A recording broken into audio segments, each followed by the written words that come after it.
Nous découvrirons dans la vidéo d'aujourd'hui comment maîtriser sa colère. Vous savez, si vous êtes quelqu'un de facilement irritable, les autres peuvent très facilement vous contrôler. Parce qu'il y a des personnes qui sont très malveillantes, qui sont très vicieuses, et lorsqu'elles arrivent à dénicher un de vos points faibles, elles vont constamment appuyer là-dessus. Les gens pourront vous contrôler s'ils savent que vous êtes facilement irritable. Il leur suffit juste d'appuyer sur le bouton et ils sauront que c'est fini pour vous. Et ça peut pourrir vos rapports avec les autres. Lorsque vous êtes quelqu'un qui est facilement irritable, je le dis toujours, c'est quelque chose qui ne va pas énormément vous aider dans vos rapports avec les autres. Donc aujourd'hui, nous allons découvrir une stratégie que moi-même j'ai adoptée. Parce qu'à la base, moi je suis quelqu'un qui est très irritable. Il y a des petites choses qui font que moi je peux piquer une crise de colère. Avant, j'étais ce genre de personne, mais aujourd'hui, c'est l'inverse. Parce que j'ai suffisamment travaillé sur moi. Et comme j'ai l'habitude de le dire, aujourd'hui, moi, je suis un pur produit du travail sur soi. Les soft skills, le caractère, les compétences, tout ce que j'ai pu développer aujourd'hui, c'est vraiment par le travail sur soi. Comment parvient donc-on à maîtriser sa colère? Nous sommes souvent dans des situations, ou bien vous êtes souvent dans des situations où quelqu'un dit quelque chose et voilà, ça bout de l'intérieur. Vous avez vraiment envie de donner un coup de poing à la personne, vous avez vraiment envie de vous donner raison, vous voulez répondre et tout ça. Comment on arrive d'abord à maîtriser sa colère? La première chose que je peux vous dire, ou bien le tips que je vous donne là pour commencer, c'est d'abord de prendre de la hauteur vis-à-vis de la situation. Alors, comment est-ce qu'on prend de la hauteur vis-à-vis de la situation? Lorsque quelqu'un vous énerve, lorsqu'une situation vous énerve, le premier réflexe que vous avez, c'est de réagir. C'est de réagir, c'est de dire en même temps non, pourquoi tu dis ça? Non, je ne suis pas d'accord avec toi. Non, ça ne passe pas. C'est le premier réflexe que vous avez. Et quand on prend de la hauteur, ou bien quand on veut prendre de la hauteur, ce qui se passe, c'est qu'il faut se rejouer la scène dans sa tête. Quelqu'un vous a énervé, vous êtes dans une situation où vraiment c'était énervant, vous voulez piquer une crise de colère, d'abord vous attendez, vous rejouez d'abord la scène. Ce qui se passe avec la colère, c'est qu'on n'a même pas le temps de penser à la situation. C'est une émotion, on veut réagir justement, on veut se donner raison là tout de suite, on veut réparer le tort ou bien l'injustice ou bien ce qu'on essaie de nous faire vivre là dans l'instant. Donc on n'a même pas le temps de réfléchir. Donc si tu veux prendre de la hauteur, ce que tu fais, c'est que tu essayes de dézoomer la situation et tu le rejoues dans ta tête. Comment ça a commencé? Qu'est-ce qui s'est passé? La personne a dit quoi? C'est-à-dire, en fait, tu rejoues la scène. Comme un CD, tu fais un replay. Tu te rejoues le scénario. Tu rejoues le scénario.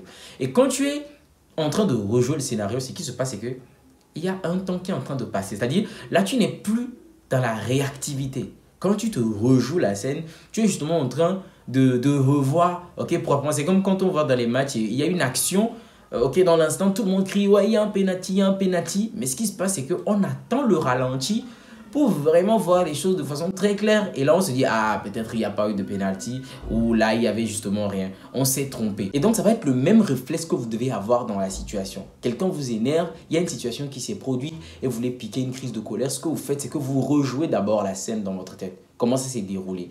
Et quand vous rejouez la scène, là, vous êtes justement en train de prendre de la hauteur. Et déjà, lorsque vous êtes en train de prendre de la hauteur, ça peut énormément vous aider à vous calmer.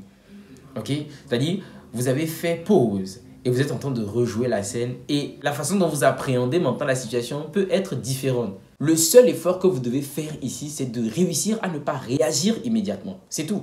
Si vous réussissez à ne pas réagir immédiatement et que vous réussissez à faire une pause et à rejouer la scène, ça va faire une énorme différence. Parce qu'en rejoignant la scène, peut-être vous allez voir que cette situation n'en valait même pas la peine. Ou bien cette personne vraiment, c'est un vrai taré. J'ai même pas besoin de me gêner pour lui répondre quoi que ce soit. Vous pouvez arriver là. Et même si vous n'êtes pas parvenu à vous calmer, vous allez peut-être vous dire, je dois lui répondre, je dois lui répondre. Et deuxième tips qu'il faut adopter ici, c'est que vous devez donner un temps de réponse. Et ça, c'est quelque chose que j'ai fait qui marche énormément. Lorsque vous êtes dans une situation, un événement, vous avez essayé de rejouer la scène, vous avez dit que non, moi j'ai raison, il faut que je me donne raison, il faut que je réagisse. Tout ce que vous devez vous dire, c'est que vous ne devez pas réagir dans l'immédiat ou dans l'instant. Je ne peux pas vous dire le nombre de fois que j'ai fait cet exercice dans ma tête. Croyez-moi qu'au début, ça ne va pas être aussi simple. Mais si vous pratiquez, ça marche. Aujourd'hui, j'ai travaillé sur moi et je vous le dis, ça marche. Lorsque je suis dans des situations, même avec mes proches, lorsque les gens m'énervent, je me tais. Même lorsque les gens disent Ouais, qu'est-ce que tu as? Tu ne réponds pas ou bien tu es fâché. Même lorsque les gens essaient de placer des mots pour que tu puisses réagir, bah, tu ne réagis pas. Sincèrement, parce que si tu ne réagis pas, c'est beaucoup mieux. Ces personnes peuvent interpréter ton silence ou peuvent traiter ton silence de tous les noms, mais je t'assure que c'est bien mieux. Parce que dans l'instant, si tu ouvres ta bouche, ce que tu vas dire, plus tard, tu vas même regretter. Et ça va être très désagréable ce que tu vas dire. Donc, reste calme, ferme ta bouche, ne dis rien. Ok? Et laisse le temps couler. Dis-toi que demain, je vais répondre à cette situation. Ou donne-toi un temps. L'après-midi, dans 2 heures, dans 5 heures, je viendrai te répondre. Ou demain, je viendrai te répondre. Dis-toi seulement que tu vas revenir après répondre. Donne-toi un temps. Et crois-moi que vu que la colère, c'est une émotion qui est très vive, ça redescend très vite. Après quelques heures, après une journée, après 24 heures, eh ben, tu vois que tout est redescendu. En fait, le regard que tu portes sur la situation est bien différent. Dans la plupart des cas, lorsque tu es en colère et que tu arrives à te contenir, que tu ne réagis pas là dans l'instant, que tu te donnes du temps, après tout, tu vois que bon, c'était pas aussi grave que ça. Tu réalises que c'était même pas aussi important. Ok? Parce que bien souvent, lorsqu'on réagit dans l'instant, après, qu'est-ce qu'on se dit? On se dit, bon, j'ai été trop dur, ok, j'ai été trop loin. Je n'aurais même pas dû parler de la sorte à mon ami, à mon frère. J'aurais dû me calmer un peu. Ok? C'est quelque chose qui pourrit les relations. C'est quelque chose qui pourrit la vie de certaines personnes.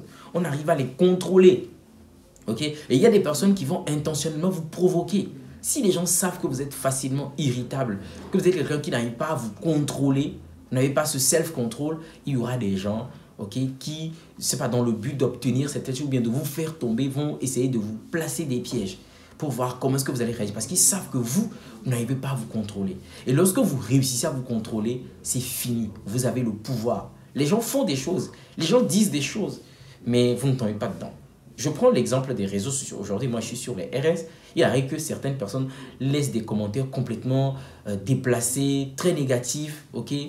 Mais qu'est-ce qui se passe? Plutôt que de rester dans l'émotion vive, qui est de réagir en même temps pour répondre à la personne, pour dire non, t'es trop taré, voilà, tu comprends rien de ce que je dis, non, tu veux te donner raison, bah, tu ne fais plus ça. Tu prends de la hauteur, justement. Et la hauteur, tu fais quoi? Tu te tais et tu observes. Tu te dis, pourquoi cette personne raconte ça? Qu'est-ce que j'ai dit pour que cette personne s'exprime de la sorte? Tu essaies de réfléchir un peu à la question. Bah après, même si tu réponds, tu te dis, moi je le fais souvent, je dis, après je vais répondre à ce commentaire. Mais plus tard, je passe à autre chose. Je fais d'autres choses. Et les émotions positives ou les bonnes vibes reviennent. Et parfois même tu oublies. Si tu te donnes un temps, si tu dis, je viendrai répondre après, ça va passer. Ça va passer. Ne te laisse plus manipuler. Ne sois plus un pantin. Ne sois plus quelqu'un que les gens peuvent tirer dans tous les sens ou bien que les gens peuvent énerver très facilement. Non, reprends ton pouvoir. Reprends ton pouvoir. Reste zen, reste tranquille. Prends de la hauteur dans un premier temps. Ok, c'est le premier type, prends de la hauteur et ensuite, dis-toi que même si tu as raison, que tu veux te donner raison, dis-toi que tu viendras répondre plus tard. Dis-toi que tu viendras répondre plus tard. Et le temps que tu prennes pour venir répondre plus tard, crois-moi que cette colère, ça va se dissiper. La pression va redescendre clairement. Et c'est ce que beaucoup de personnes n'arrivent pas à faire. Voilà pourquoi être colérique et tout ça, impulsif et tout ça, irritable, ça leur pourrit la vie, ça détruit leurs relations, ça détruit leur rapport avec les autres. Ils font des choses et après ils regrettent. Beaucoup de gens font des choses et ils regrettent après. C'est pour te dire que la colère, c'est quelque chose qui passe. Si tu réussis à faire pause, à laisser couler, quelques heures plus tard, quelques jours plus tard, tu ne ressens plus rien. Ok?